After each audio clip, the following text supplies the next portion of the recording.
अस्सलाम वालेकुम students. Fourth year class के लिए आज का लेक्चर है लेज़र।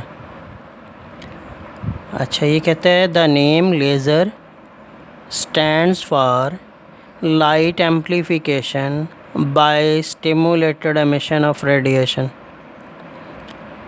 इसमें लेज़र में L for light, A for amplification यानी लाइट का बढ़ा देना, by S for stimulated, E for emission, R for radiation के laser stands for light amplification by stimulated emission of radiation कि जब आप रेडिएशन को ख़ुद किसी तरीके से निकालते हैं स्टिमुलेट करके तो उससे लाइट में इजाफ़ा हो जाता है। इसका तर्जुमा ये बनता है, लेकिन ये एब्रीविएशन है।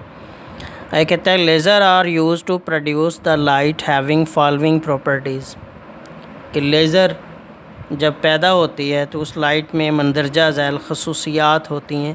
पहली, इट इज़ मोनोक्रोमेटिक कि ये मोनोक्रोमेटिक लाइट होती है, एक रंग वाली या एक फ्रीक्वेंसी और एक ही वेवलेंथ वाली, कि जितनी भी रेडिएशन लेज़र से निकल रही होती हैं सब की सब एक फ्रीक्वेंसी और एक वेवलेंथ रखती हैं।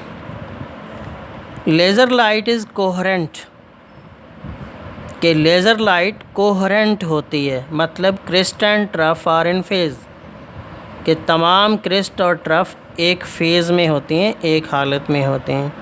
Laser light is unidirectional कि लेज़र लाइट एक ही सिमत में ट्रैवल करती है। Radiation of beam travel in the same direction.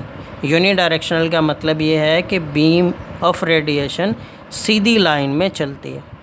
आगे working principle of laser is based upon spontaneous and stimulated emission कि लेज़र का वर्किंग प्रिंसिपल स्पॉन्टेनियस मीन फ़ौरन और स्टिमुलेशन उभार के, किसी को तरगीब दिला के, एक्साइट करके जो आप एमिशन करते हैं तो वो वाला एक्साइटेशन एमिशन या स्टिमुलेटेड एमिशन, तो उससे लेज़र पैदा होती है।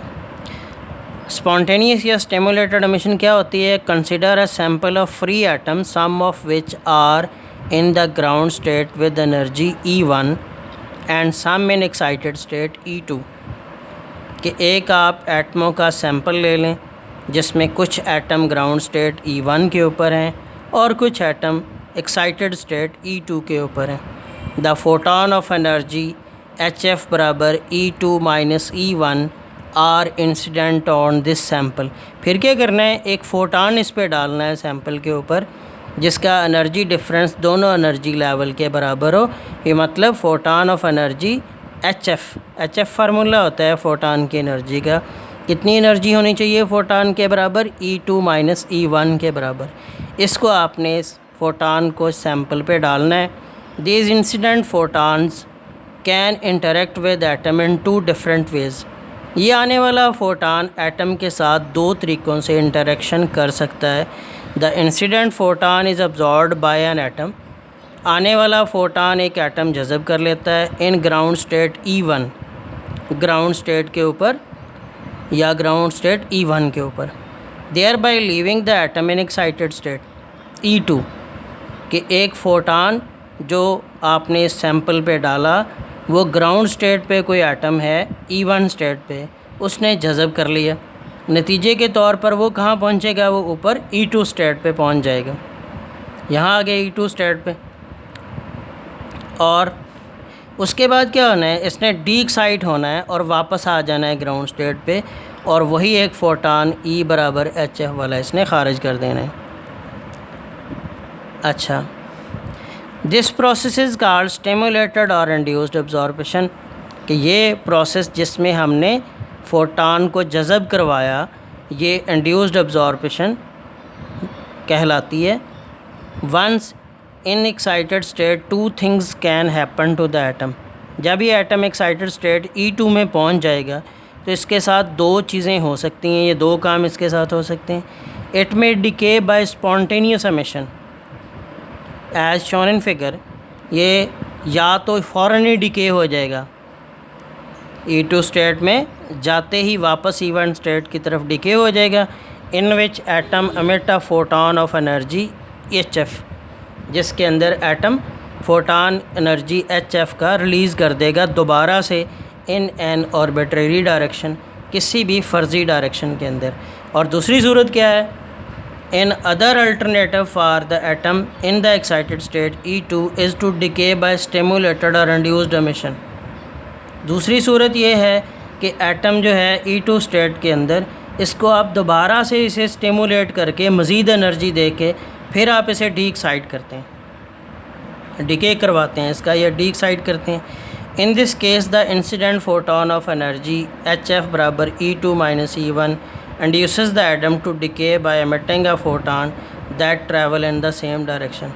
अब इसमें एक और फोटान आएगा जो इसको E2 स्टेट वाले एटम को डिके करवाएगा, और वो उतना ही फोटान एक डिके होने वाला एटम डिके करेगा, खारिज करेगा, जितना दोनों एनर्जी लेवल का फ़र्क होगा। This give an amplified as well as, इससे क्या होगा, आपको एम्पलीफाइड और यूनी डायरेक्शनल कोहेरेंट बीम मिलेगी।